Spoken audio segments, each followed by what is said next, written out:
ఈ వీడియోలో ఒక ఇంటర్వ్యూ క్వెషన్ లైక్ అందరూ అడుగుతారు. ఏడీఎఫ్ పైప్‌లైన్‌ని ఆప్టిమైజ్ చేయడం ఎలాగా అనేది జనరల్‌గా అడుగుతూ ఉంటారు.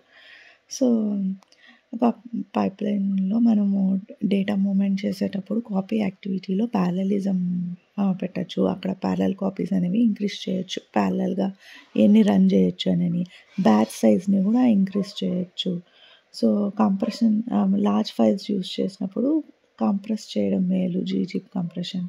అండ్ ఇంకా డేటా ఫ్లోస్ యూజ్ చేస్తున్నప్పుడు ఆప్టిమైజ్ ట్యాబ్‌లో పార్టిషనింగ్ అని ఉంటుంది. అక్కడ మనం సెలెక్ట్ చేసుకోవచ్చు hash or round robin dynamic partition అని బేస్డ్ ఆన్ వర్క్ లోడ్ బట్టి మనం సెలెక్ట్ చేసుకోవచ్చు. పుష్ డౌన్ కంప్యూటేషన్ మోడల్ అనేది ఎనేబుల్ చేసుకోవచ్చు సీక్వెల్ ట్రాన్స్ఫర్మేషన్స్‌కి. క్లస్టర్ సైజ్ అనేది ఇంక్రీజ్ చేసుకోవచ్చు. ఆటో స్కేలింగ్ పెట్టుకోవచ్చు. And row by row processing బదులు బల్క్ ఆపరేషన్స్‌ని యూజ్ చేయొచ్చు. రో బై రో ప్రాసెసింగ్ అవాయిడ్ చేయొచ్చు లార్జ్ డేటా సెట్స్‌కి. ఇంకా డేటా అనేది లార్జ్ డేటా సెట్స్ ఉన్నప్పుడు ముందరగా ఫిల్టర్ చేసుకొని నెక్స్ట్ ఆపరేషన్స్ చేసుకుంటే ఆప్టిమైజ్ వేలో ఉంటుంది.